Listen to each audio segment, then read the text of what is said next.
You are listening to African Father in America podcast by Simon Javan Okello, live from Seattle, Washington, USA. Greetings, beautiful people. My name is Simon Javan Okello. I am excited to be here with you for another amazing episode of the African Father in America podcast. And today I have a really special guest joining me all the way from Uganda. And I am going to bring her on your screen now. Edna, can you say hello to our viewers and our listeners who have joined us on this beautiful Friday? Hello visitors, hello viewers. I'm so glad to be with you today. And Simon, thank you so much. It's such a pleasure to be with you. Excellent. Yes, I'm also very happy that we finally are here, and it's an incredible Friday. And the way that we are going to do our show today is that we are going to get started with a beautiful African proverb. It's what's going to ground our conversation today. So I'm going to put it on the screen so that those who are watching can see it and also share with us what today's proverb means to them. The proverb says that a reflection does not see itself. This is a beautiful African proverb. It says a reflection does not see itself. And because we are behind time a little bit, I am just quickly going to share 3 nuggets of wisdom related to this reflection, this proverb. The proverb says a reflection does not see itself. And the first nugget of wisdom says that our reflections often remain blind to the depths within us. The depth within you is not known, but when people see reflections, they really don't understand what's deeper behind it. This African proverb teaches us that seeking external perspectives can reveal truths hidden from our self-perception. So we should seek the things that are beyond what you see. The second nugget of wisdom says that just as a reflection requires an external surface to be seen, our understanding benefits from external viewpoints. So what you know is not the complete picture of everything. You need to seek other people's opinions so that you have a full understanding of what's going on around you or what you're experiencing. And then number 3, to truly understand others, we must step out of our own viewpoints. Sometimes we think that what we know is everything, but sometimes we have to pause and for a moment be as if we are like children who are very curious, who are always asking questions, who are always asking even more questions when they've already asked you enough questions. And sometimes it's frustrating, but the most important thing is, your own viewpoint is not the complete picture. Edna, when we sent you this proverb, what is it that came to your mind?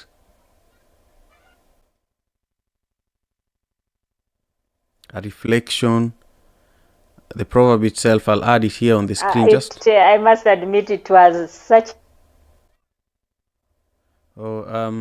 Again, thank you for joining me today for another incredible session of the African Father in America podcast. Edna is going to join us just in a moment here. She's joining us all the way from Kampala. So, we have a few technical challenges that is also part of why we are a little late with the show today. So when she comes back, we'll continue on with the conversation. But Edna is one of the authors that is featured in the book that is known as Remembering the Future. Remember that earlier this week, we also hosted Chris Conti, who is the journalist that edited this book that Edna is involved with. But there are multiple other authors that are also involved with this book. So Edna was just sharing her perspective on today's proverb. Today's proverb says that a reflection does not see itself. I'm just going to put it on the screen. I want to understand what your own opinion is about this proverb. I'm going to share it on the screen right now. A reflection does not see itself. let me know what this proverb means to you, and let me bring back Edna onto the show. Let's bring Edna back to the show. Hey, Edna. I'm so sorry. No need I'm to so sorry, apologize. Simon. I really think the network in Uganda here is not so good. And the place where I am. I'm sorry about that. No problem, Edna. But I was saying I loved the proverb, and I was also thinking that it has a lot to do about someone's curiosity. Are you curious enough to know exactly what it is about you or around you? Or do you believe in yourself alone? A reflection, meaning you are alone, but then there are many other people or other things that you don't know about. So if you keep to yourself, you may miss out a lot. So you seek to look at other people, and in looking at other people, you are getting their reflections and also adding it on to yours. And that makes it a much bigger picture than what it ought to be. You can't just think that it's only you alone. So I love it about the curiosity bit, and that's what I was feeling about that proverb, although it was a little bit difficult. Yeah, I understand. So, Edna, one of the questions I love asking guests here on the AFIAPodcast is, just a story. Share with us a story about something that happened in your childhood when you were like 8 years, 12 years, that continues to inspire you today as an author specifically, because I know you are carrying a book right there that you're going to share with us a little more about. But take us back, years back, to maybe a story that inspires who you are today. A lot of the time, I share with my guests that when I was 8 years old, my mother gave me a bicycle and asked me to help her distribute milk and bread in Kisumu. I was born and raised in Kisumu. So that really inspires who I am until today. Those days shaped who I became as a leader, and I want you to talk to us a little bit about your own story. Yes, thank you. I love this story. I look at myself back in that time when I was 12 years, and I grew up with my grandmother because my father had died earlier. So one time around 12 years, I go to visit my uncle, and my uncle's house had a full house. There were many children and many people. So they expected me to know how to prepare a certain dish, which I had no hint about. I didn't know about it. So they left me home in charge of everything, thinking I'm going to prepare a good meal. But I was so confused because I didn't know how to prepare it. And I waited upon them to come back and just look at me the way they had left me with the meal unprepared.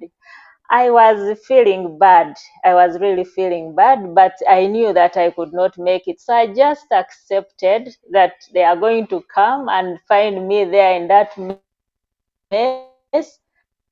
And I just tell them, you know what, I don't know how to do it. So when they came back, my uncle's wife was like, "What? At your age, you don't know how to do this?" And I really felt so bad. First of all, I was even a visitor who should have given the first impression of, yes, I'm a good girl. But looking at what I had gone through, it was really mockery. My aunt couldn't understand me. So I go to my room, the room where they had said I go to, and I started crying. Then my uncle came in and so to Mary, just take it slow, and within 2 weeks you will be knowing what it is. My uncle didn't know how to cook because he was a man, But that made me really go out and learn how to cook. The moment he said, within 2 weeks, you will have learned. And I was like, within 2 weeks, I must have learned. So I loved so much the inspiration he gave me, even when he didn't know how to cook, but he taught me how to cook.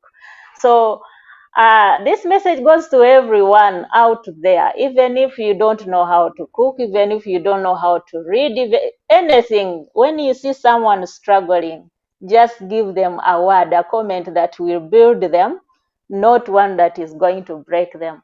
And so whenever I'm looking at youngsters, somewhere they have failed, I just tell them, you know what, within a minute, you will be an expert. And I hope they become.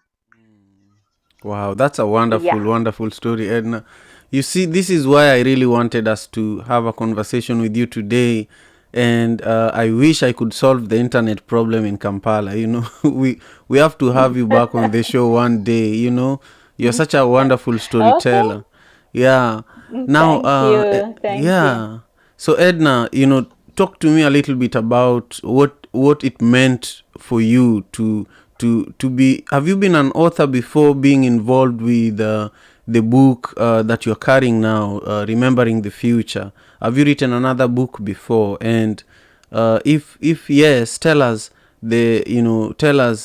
maybe a little more about your first book. But if this is your first book, tell us what it means to you to be on a wonderful book that is now it's in my shelf here in America, but it's everywhere in the world, because anybody that has Amazon can access this book. So just reflect a little bit about what it means to you to be an author on this incredible book edited by a renowned journalist from Washington D.C. And before we go a little further, I just want you to share a little reflection around that. Yeah, it feels so good. I was so happy to get on this book and be part of the people contributing chapters to it. One thing is, well, I've been writing. I write for FemWrite, and in some books, I have stories there. But I felt that this is a very wonderful book. Why? Because it coincided with the feelings I've always had. I've grown up in a country where we feel that whatever was behind in the past is a little backward. And to me, at times, I don't feel it is that. And many times when I was alone, as a growing up girl, I would reflect and ask myself, because they are telling us, I would look at some women who were co-wives, three co-wives, and they are together living happily. And I would wonder, what do they have in themselves that they should really be friends in a situation where they are sharing a husband, in a situation where in Uganda, well, in my contemporary world, if you find your husband has a letter from some other lady, you just frown and you shout, but this one knows that for the whole time they are going to be together, they have a man they share, but they are not shouting about it. They are instead friends. So I would be like, but I think these people who lived in those days, they had something more for us to emulate. They had something more for us to take on, although I can't understand it. So I really felt that the people in the past had something good in their past that we ought to take on, although it was not documented, and somehow maybe we used to think it is a bit backward, but it wasn't. There was some kind of wisdom, there was a lot. So when I met Conte and he suggested he wanted essays about the past, about things that we think we are not looking at now, I was so happy, and I was like, you know what, I want to share this story with you. I want to share a story of some people who lived, and they would do, whenever it was time for them to go to get married, they would cry and cry because they were not sure of what is happening. But whenever they got there, they fitted in much better than the people who go laughing, and after some time they dissolve their marriages. So I was so happy, and I'm so glad that this story, the ideas I've always had in mind about the old people, about the old cultures, I was so happy that I'm able to contribute to them. That's so beautiful, Edna. I just love how you speak. I feel like you need to have your own show, you know. Now, Thank you. Thank you, my yeah, dear. yeah. Now you have the book in front of you. Can you lift it up so that those who are viewing can at least see the back of the book? And then maybe you pick your favorite Yes, excerpt. Very nice, very nice. Now pick your yes. favorite excerpt. Remembering the future. Remembering the future.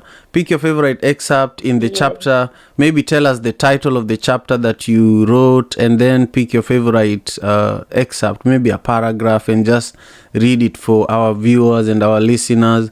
But while you're picking that part, let me just share with our viewers and our listeners that my name is Simon Javan Okelo. I am in Seattle, Washington, and I'm hosting Edna Namara, who is an incredible writer, author, based in Kampala, Uganda, and one of the contributing authors to Remembering the Future. That is an amazing book that brings together some of the most talented writers and thinkers in Uganda currently.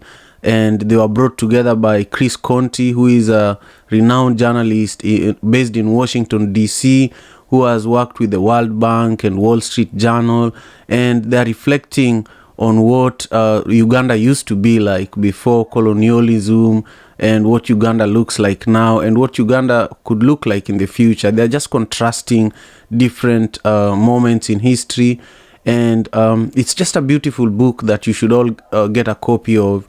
If you want to get a copy of it, go to Amazon, and in Uganda, there is a different publisher in Uganda that carries this book. Edna, can you remind us about where people can get a copy of the book in Uganda?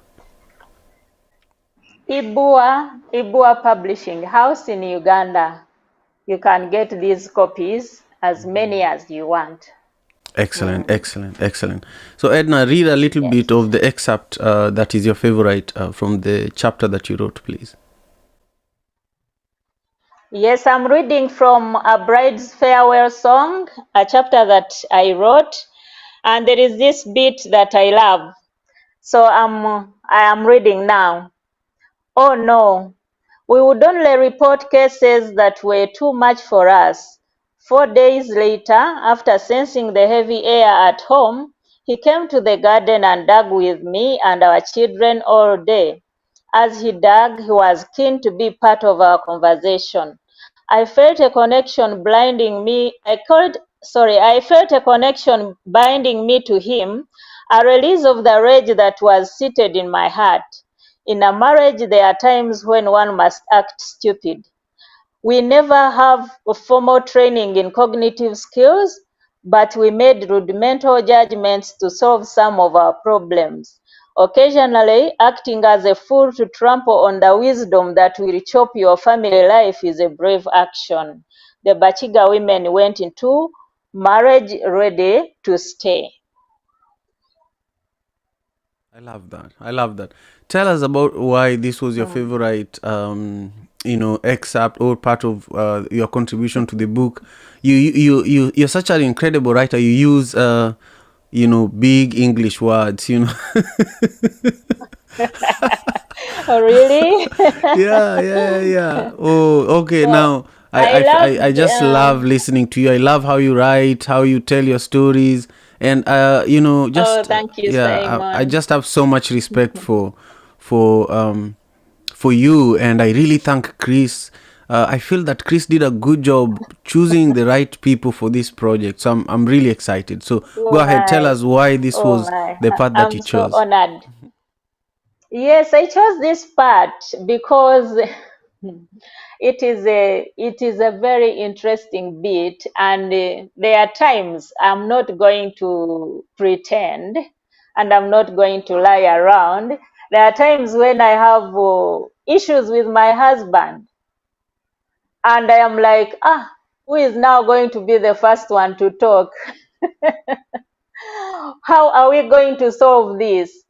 So this chapter here shows how people can resolve problems. A small problem could even be, you can make it big if you don't want to begin it, to begin the end of it first. So just before this paragraph, a man had slapped his wife, and slapping the wife for no reason, because he had heard some man's voice in the kitchen, and so he thought that the lady was cheating on him. But actually, the voice of the son he heard, the voice of the man he heard, was the voice of his son. So after slapping her for no good reason, he realizes that he must make amends. And he knows that the whole house is full of is angry at what he did, because the lady was innocently talking to his son. So when he realizes it, he feels so guilty, and he feels like, well, I'm not going to say sorry. It is very strange. It is a bit very difficult for Bachiga men to say sorry, but they will come around and show that they are sorry, they are remorseful. So he comes and joins them in the garden, a thing he was not accustomed to doing. And as they talk, he wants to join in. Then the wife also realizes that, but for him to come today and join us in the garden, I think this man really wants us to reconcile. And indeed, they reconcile. So I was so happy about the way the man did it, for him to come down and say, you know what, for today, let me go to the garden and join them. And this will show them that I am sorry. And for the lady and the family to also welcome him and be part of them, they were also they were forgiving him. So I loved that bit so much, because when you choose to keep quiet and the other one keeps quiet, how long will it take, and when will the reconciliation come? So that's why I really love this passage that I've just finished reading. Oh, I have to tell you that I definitely go through these moments with my wife too. Sometimes you don't know who is going to talk first, Yes, yes. Yeah. Wow. Yeah. So you should go to the garden with her. Yeah. You But here in go with her to the America, garden, Simon. yeah, here in America there's no garden. So Yes, maybe yes, maybe I need to go to the kitchen and wash dishes. I need to yes, clean yes, everything around the house. Then she knows that, okay, this guy is willing to reconcile. yes. Join her in the kitchen, join her and do laundry. Then she will know, okay, yes, he's seeking to be my friend again, and it will work. Yeah, well, thank you. That is beautiful. So, Edna, when you think about Thank you. yeah, when you think about our conversation today, is there something that I did not ask you that you want to share with our listeners and our viewers? Before you say that, I just want to say thank you. We've had so many people listening to us today. We've had people on X, formerly Twitter. We are live there right now. We are also live on LinkedIn. We are live on Facebook. We are on AMP as well. AMP is a beautiful app that is owned by Amazon, and I love being there as one of the creators there. And also on YouTube. YouTube is our main platform, and I see so many comments. People are excited about this conversation that we are having, Edna, and I'll be sharing some of them in a moment towards the end of our show. But I just want you to talk about something that I didn't ask, because now we are coming towards the end of our time together. Is there something that is really in your heart that you want to make sure you share?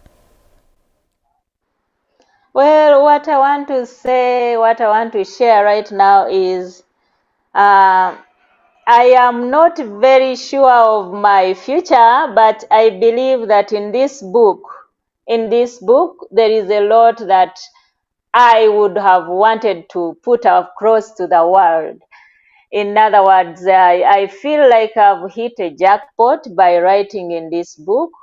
I feel that I put a message to the people the way I would have wanted it done, and I offloaded the lot that I had always been carrying, thinking, how can I tell people that, in my opinion, I feel even our ancestors were great people. I don't think that we should just trash whatever they had. There is a lot in what they used to do. For example, in this chapter, this very chapter, we find that there was the Bachiga men would inherit their brothers' wives, because if the husbands died, then the wives would stay alone. But instead of allowing this woman to leave the home where he was destined for, where she was meant to be, and she has children, therefore she has roots. So instead of leaving her to wander and go look for someone else, they would inherit the lady and make her feel more as part of the family, even when the husband has gone. And then the children would always be same children. So I felt that this was a very good thing, much as the Western world or civilization now looks at it as something that is forced. But I feel that it was a better way of tending to widows who would in the end maybe separate from the people, separate the children, and separate with the property. So I felt that this was really something very, very unique, something good. So I'm not saying widow inheritance is good, but it has its other side. It has its other side, which I think we should look at when we are. I am now saying we should look at criticisms of the days that are past. Not everything there was bad. There is a lot that we can learn from there. And yeah, this is what I want to say. Even my friends who have written other chapters have really shown a lot that was in the past which we didn't understand. So there is a lot of wisdom in the past. Yes. I That's love what that. I want to say, Yeah. Simon. Fantastic. I just want to Thank you. commend you again, Edna, for sharing, your voice, your culture, your story, and in such a beautiful way. If you have never been told that you are an incredible storyteller, you are, and you remind me so Oh, much. thank you. Yeah, you remind me so much about how powerful African storytellers are. These days, when I read books, when I read articles, I don't feel it. And today, you got me excited just because of a book, and I feel like everybody needs to get a copy of Remembering the Future. And I really pray that Sure. yeah, I pray that you get a chance to write your own book too in the near future, where you can share more stories, because I feel like you have a lot to say. Yes, and I will make you the editor. Well, now I need to sharpen my English so that I know big English words like you do. Anyway, to all our viewers, thank you so much, and to Chris Conti, who edited this book, thank you so much. Yeah, and just to share with you guys some behind the scene work that goes into producing podcasts. The AFIA podcast is a podcast I've been producing for over 3 years, and I always want to have guests from Africa who are in Africa, like Edna today. But the challenge is always the internet. Internet is really expensive in Africa, and Thank so you. it was kind of challenging for us to get Yes. together.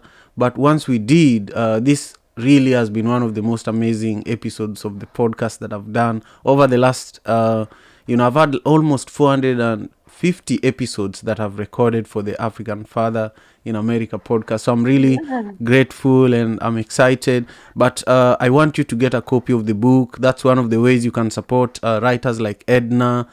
So make sure you go to Amazon and get your copy of Yes. Remembering the Future. And also, if you're in Uganda, go to Edna. Tell us where in Uganda they can get a copy, please. Ibua Publishing House. Wonderful, wonderful. So make sure you go to Ibua Publishing House. And then Edna, if there's someone who is listening and watching the show, but they want to stay in touch with you personally, do you have a social media handle, or do you want to share with people how they can connect with you?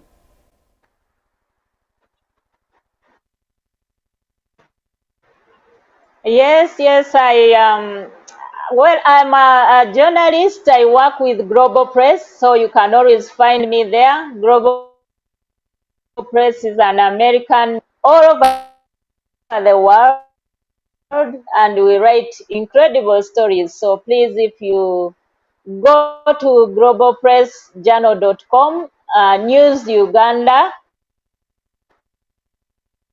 you will find it. There's interesting reading, so you will find me there. Wonderful, wonderful. Well, Yes. Edna, you have a wonderful weekend. And to all our guests, if you haven't subscribed to my YouTube channel, this is a good time to do so. If you will be watching the show after we end the live broadcast, make sure you comment so that we know that you also watched the show, and give the YouTube video a thumbs up, and also many of you say that, hey, Simon, I never catch you when you're live. When is it that I can join the live broadcast? The best way that you can that you can be notified when I'm live is for you to press the bell button. The notification button on YouTube will ensure that the moment we are live, you are also notified. Then you can join the show. Again, thank you to those who stayed with us the whole week. We do this Monday to Friday, 6 a.m. Pacific Standard Time, and we've been doing it for the last 3 years, and I definitely cannot do this without you and the support of people like Chris Conti, who is supporting this platform by bringing wonderful authors like you to the show. So thank you again, Edna. Take care and have a nice weekend. And thank you so much. Father in America. Tujikaze, tujikaze, jikaze. Tujikaze, tujikaze, jikaze. Africa, tujikaze, tujikaze, jikaze. America. Tujikaze, tujikaze, jikaze. You are listening to African Father in America podcast by Simon Javan Okello, live from Seattle, Washington.